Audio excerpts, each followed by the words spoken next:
नमस्कार मित्रों, स्वागत है आप सभी का। हवाओं के भरोसे मत उड़, हवाओं के भरोसे मत उड़, चट्टानें तूफानों का भी रुख मोड़ देती हैं। चट्टानें तूफानों का भी रुख मोड़ देती हैं। अपने पंखों पर भरोसा रख, अपने पंखों पर भरोसा रख, हवाओं के भरोसे तो पतंगें उड़ा करती हैं। हवाओं के भरोसे तो पतंगें उड़ा करती हैं। स्वागत है मित्रों आप सभी का। आप सभी को नमस्कार। मित्रों, आप सुन रहे हैं बेसिक साइंस लर्निंग और हम बात कर रहे हैं विज्ञान के कक्षा 7 के इकाई 18 स्थिर विद्युत के बारे में। स्थिर विद्युत में हमने आवेशों के प्रकार और आवेश जो होते हैं वह घर्षण के कारण उत्पन्न होते हैं, इसके बारे में बात हमने किया। हमने यह भी जाना कि जो स्थिर विद्युत में जो आवेश होते हैं वह दो प्रकार के होते हैं, एक धनात्मक आवेश और दूसरा ऋणात्मक आवेश। धनात्मक और ऋणात्मक आवेश के बारे में यह तथ्य है कि समान प्रकार के आवेश एक दूसरे के प्रतिकर्षित करते हैं, अर्थात एक दूसरे के दूर जाते हैं, जबकि विपरीत प्रकार के आवेश एक दूसरे के पास आते हैं। जैसा कि हमने देखा, यदि हम एक गुब्बारे को बाल से रगड़कर हम गुब्बारे को नमक के पास ले जाएं तो नमक के जो बुरादे होते हैं वह उसे चिपक जाते हैं। इसी प्रकार गुब्बारे को रगड़कर पास यदि हम लाएं तो एक दूसरे से दूर जाती हैं, जबकि वही बिना रगड़े हुए गुब्बारे के पास रगड़ा हुआ हम घर्षण किया हुआ जब पीवीसी पाइप ले जाते हैं तो वे दोनों एक दूसरे से दूर हटती हैं। ये सभी के बारे में हमने पिछले भागों में बात किया था। हमने यह भी बताया था कि आवेश दो प्रकार के होते हैं। यह बात सबसे पहले बेंजामिन फ्रैंकलिन नामक व्यक्ति ने अर्थात वैज्ञानिक ने सबसे पहले बताया था। उन्होंने यह बताया था कि धनात्मक और ऋणात्मक आवेश दो प्रकार के आवेश होते हैं। साथ में हमने साधारण विद्युतदर्शी के बारे में भी बात किया था। साधारण विद्युतदर्शी के बारे में हमने यह बताया था कि इसमें एक दो पतली पन्नी होती है, जो यदि हम कोई आवेशित वस्तु को पास लाते हैं तो दोनों पतली पन्नी दूर हट जाती हैं। आज हम सुचालक जिसे विद्युत चालक कहते हैं और कुचालक जिसे विद्युत रोधी कहते हैं, इसके बारे में बात करेंगे। कोई पदार्थ चालक है अथवा विद्युत रोधी, इसे ज्ञात करने के लिए दो विद्युतदर्शी हम लेते हैं। इससे पहले हम क्या करते हैं, एक सर्किट बनाते हैं और सर्किट में हम कुछ चीज़ों को रखते हैं। जो कुछ चीज़ें यदि वह सुचालक है तो बल्ब जलने लगेगी और कुचालक है तो बल्ब नहीं जलेगी।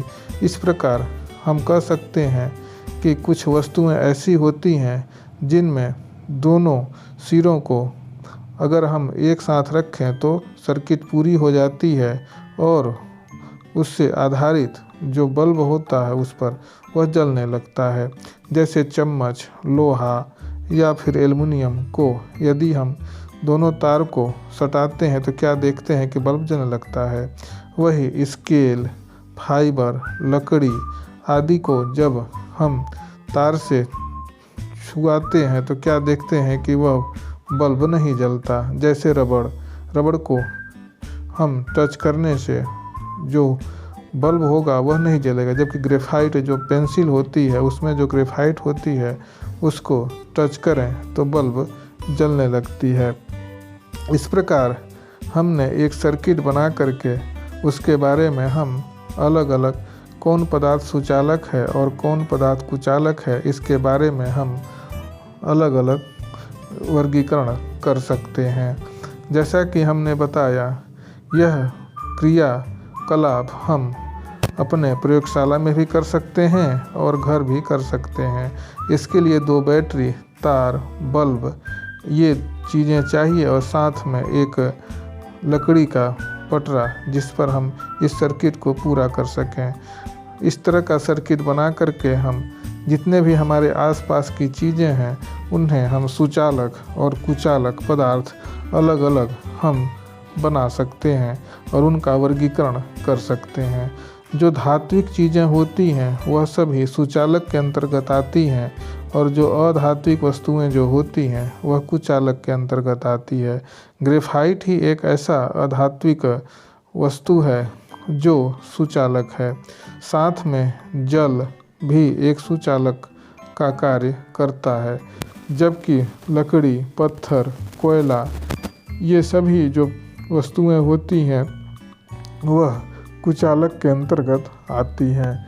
इसके लिए हम एक अन्य प्रयोग कर सकते हैं। कोई पदार्थ चालक है अथवा विद्युतरोधी, इसे ज्ञात करने के लिए दो विद्युतदर्शी लेते हैं और विद्युतदर्शियों को पास पास रखते हैं। विद्युतदर्शी की चकत्ती को एबेनाइट की आवेशित क्षण से स्पर्श कराकर आवेशित करते हैं। आवेशित होते ही इसकी पत्तियां फैल जाती हैं। किसी धातु, लोहा, तांबा, एल्युमिनियम का तार लेते हैं और इसे थर्मोकोल की एक पट्टी में आर पार निकालते हैं ताकि थर्मोकोल का टुकड़ा विद्युतरोधी हत्थे की भांति कार्य कर सके। अब इस थर्मोकोल पट्टी को पकड़कर तार को इस प्रकार रखते हैं कि वह दोनों विद्युतदर्शियों की चकत्तियों को स्पर्श करे।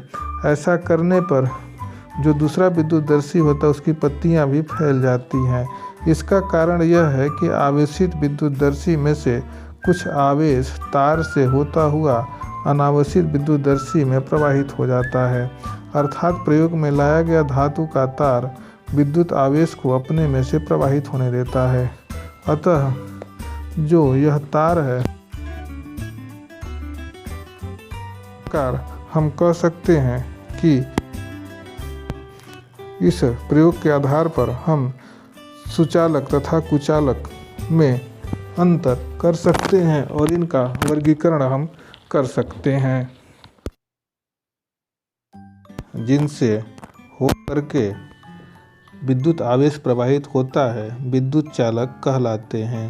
इसी प्रकार यदि यह प्रयोग धातु के नाम के स्थान पर, धातु के तार के स्थान पर प्लास्टिक, रबर, लकड़ी या थर्मोकोल से करें तो अनावेशित विद्युत दर्शी की पत्तियों पर कोई प्रभाव नहीं पड़ता है। इसका मतलब यह है कि प्लास्टिक, रबर और लकड़ी जैसे पदार्थ भी अपने में विद्युत आवेश को प्रवाहित नहीं होने देते हैं। इसी प्रकार हम कह सकते हैं कि वे पदार्थ जिनसे होकर विद्युत आवेश प्रवाहित नहीं होता है विद्युतरोधी पदार्थ कहलाते हैं। अब हम स्थिर विद्युत प्रेरण के बारे में बात करते हैं। जब किसी चालक के पास कोई आवेशित वस्तु लाई जाती है तो वह चालक भी आवेशित हो जाता है।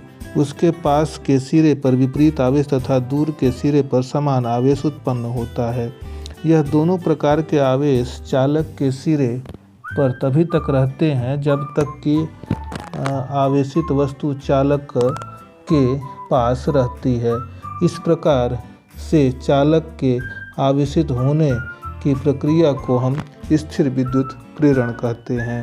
अर्थात हम कह सकते हैं कि जब कोई वस्तु, आवेशित वस्तु पास होती है तो वह आवेशित हो जाती है दूसरी वस्तु, और जब दूर चली जाएगी तो उसके आवेश बिखर जाते हैं अर्थात उसके आवेश खत्म हो जाते हैं। इस प्रकार हम कह सकते हैं कि यह आवेशित होने की प्रक्रिया स्थिर विद्युत प्रेरण है। हम इसको कई क्रियाकलाप द्वारा भी समझ सकते हैं। इसके लिए हम ऐसे कई प्रयोग कर सकते हैं कि एक हम विद्युतरोधी स्टैंड लेते हैं और उसके बाद हम उसको सुचालक द्वारा चार्ज आवेशित किया हुआ उसके पास लाते हैं तो क्या देखते हैं कि वे एक दूसरे की ओर आकर्षित होती हैं। इस प्रकार हम कह सकते हैं कि आवेशित वस्तु के चालक जो होती है उसके पास रहने से वह आवेशित हो जाती हैं, जिसे हम स्थिर विद्युत प्रेरण कहते हैं। इस प्रकार स्थिर विद्युत प्रेरण एक प्रकार का स्वयं आवेशित किया जाने वाला एक प्रकार का प्रभाव है जो हम स्थिर नहीं रहता और किसी के प्रेरणा से होता है। हम एक क्रियाकलाप द्वारा इसको देख सकते हैं। सर्वप्रथम हम प्रेरण द्वारा चालक को किस प्रकार आवेशित किया जाता है इसके बारे में हम क्रियाकलाप करेंगे। सर्वप्रथम एक चालक के समीप धन आवेशित क्षण पकड़कर रखते हैं। प्रेरण द्वारा चालक का निकटवर्ती सिरा ऋणात्मक और दूर वाला सिरा धनात्मक हो जाएगा। चालक का ऋण आवेश क्षण के धन आवेश से बंधा अर्थात खींचा रहता है। चालक के दूसरे सिरे को उंगली से छू लेने पर हम क्या देखते हैं कि जमीन से शरीर द्वारा ऋणावेश इलेक्ट्रॉन आकर धनावेश को उदासीन कर देता है। यदि हम चालक को हटा लेते हैं तो बंधा हुआ ऋण आवेश पूरे चालक में फैल जाता है, जिससे चालक ऋण आवेशित हो जाता है। इसी प्रकार ऋण आवेशित क्षण समीप लाकर ऊपर की विधि से किसी शुद्ध चालक को धनावेशित किया जा सकता है। इस प्रकार ऐसे हम प्रेरण द्वारा किसी चालक को आवेशित कर सकते हैं। तो यह रहा स्थिर विद्युत प्रेरण से प्रभावित चालक को आवेशित करने की तकनीक।